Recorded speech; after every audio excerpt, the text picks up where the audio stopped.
Share your most embarrassing or shameful story from your life or the life of someone you know. So basically, I was dating a girl for 2.5 years. At the beginning of our relationship, I was renting a room with a roommate. We lived in different rooms in a 2-room apartment, sleeping on a high mattress.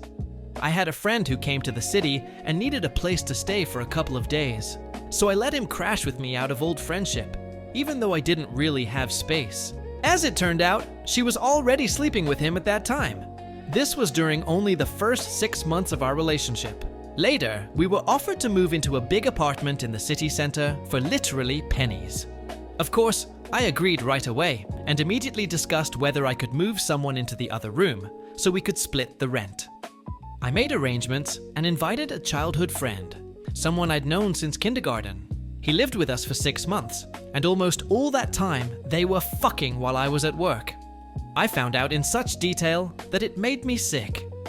There were even times when I was falling asleep, and she would go to his room. What's more, I had already proposed to her, and she said yes. She even bragged about it to him, and then continued cheating on me with him. How much of a moral freak do you have to be to do this to people close to you? And he still insists that he never slept with her, that everyone is just making shit up. People close to you, the ones you trust, the ones you believe in. And they betray you so easily. I gave everything to that relationship. I cooked for her before work, met her after work, never refused money when she needed to buy food or some little treats. Yeah, there weren't these crazy strong emotions in the relationship, but you could have just broken up instead of lying straight to the face of a person for whom you were in second place after his mother. And I'll add this too. I had insecurities about the size of, you know what? And she made those insecurities even worse. It's been a month now, and it's gotten much easier. But when everything goes quiet, I still keep replaying it all in my head. So recently, we were hanging out with a group drinking. Everyone was already pretty wasted. Some passed out, some went to bed. My friend was one of the first to crash right on the couch, but his girlfriend stayed. She didn't come on to me, no. We just started talking. At first it was normal small talk, then it turned into confessions. She says she was too lazy to write her term paper, didn't want to prepare for the exam either. No time, no energy. So in the end, she went for a deal. She sucked off her calculus professor and slept with him to get the pass without the headache. I was sitting there listening and my jaw literally dropped. Not because she did it, but because of how she talked about it. No shame, no fear, with a little smile like she was bragging. Like, life is about flexibility, not principles. A couple of days later, I told my friend everything. Thought he'd at least be shocked, but he looks me straight in the face and goes, "Bullshit. That can't be true. You're just jealous, and even if it were, I'd forgive her. She didn't do it for nothing. It was for a reason, for a grade." That's when I really lost my mind. I don't know what hit harder, that he believes her blindly, or that even if he knew the truth, he'd still swallow it. Like love, trust, all that shit. We ended up having a massive fight. Don't talk anymore. And yeah, I'm not exactly heartbroken about it, but the aftertaste is still there. Watching someone live in an illusion, closing their eyes to the obvious, it's fucking disgusting. I didn't decide to do a DNA test right away. The doubts had been building for a long time. Little things you don't notice at first. Then one day they start lining up into a single picture. She doesn't look like me, not like anyone in my family.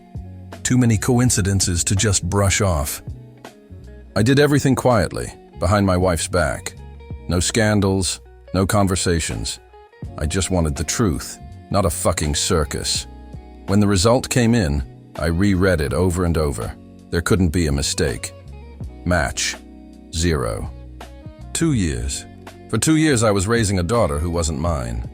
The worst part isn't even the anger, not the resentment. It's the emptiness. Like someone flipped a switch inside me and everything went dark. I got attached to her. I loved her. I held her when she fell asleep on my chest, felt her tiny breathing, listened to that soft little sigh she made in her sleep.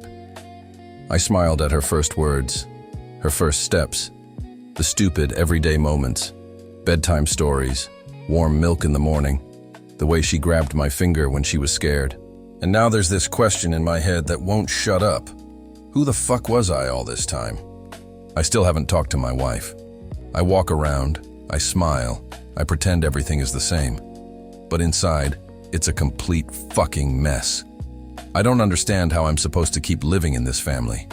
I don't understand if I'll ever be able to look at her the same way again, or if I can even stay at all.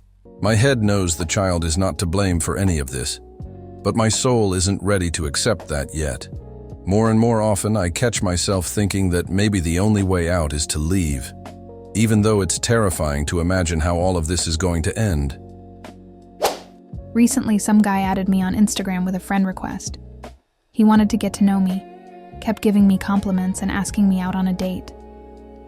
After he completely pissed me off with his freaking spam, I finally agreed to meet him. I came to the bus stop and saw this huge dude, a 2-meter-tall blonde guy, even though in his photos he was a brunette. Fat, although in the photos he looked skinny. When we met, he tried to hug me, but I didn't let him touch me. Right away he announced, "By the way, I don't have any money." I kept quiet and pretended everything was fine. Then we decided to go to a park. We were walking, and he kept talking about how rich he was and how cool he was. I suddenly really wanted to go home, but I decided to at least get myself some coffee.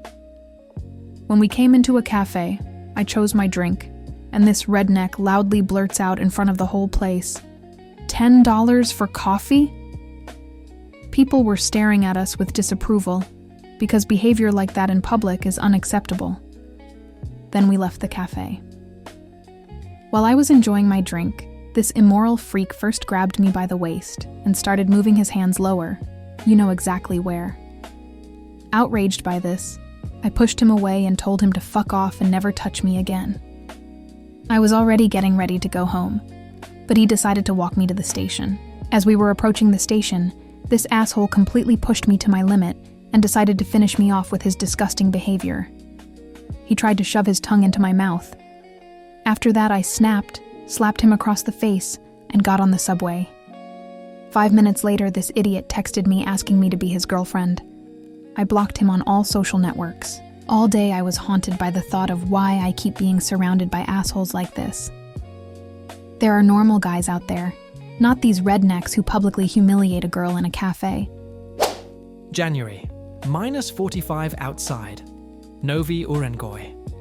In the vestibules, the frost is thicker than the plaster in a Khrushchevka. Everything creaks and crunches like frozen chips. I work as a train attendant, and out of habit, I head to the staff car. Had to deliver some paperwork.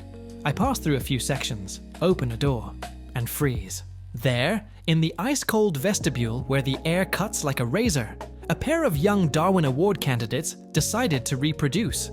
Completely naked, on bare metal, at 45 degrees Celsius. Apparently, the heat of the open-plan carriage felt too bourgeois to them, and everything would have been fine. Except the guy's plan clearly went off script. His junk got stuck to the metal wall, like lips to a radiator. One wrong move. Goodbye skin. That's when the rescue turns into theater. The train chief, 2 other attendants, and I pour boiling water from kettles over the poor bastard, while the girl screams hysterically and passengers peer into the vestibule like it's a platform show. We unstuck him, with burns and frostbite, of course. The couple got off at the very first station, left their belongings behind. They say later they were shown on local TV as a visual aid for the concept of unrepeatable stupidity. The whole crew laughed, then the entire train. And then it hit me. Only a Russian can lose to frost this epically. Thank you all for watching. Like, subscribe, and see you next time.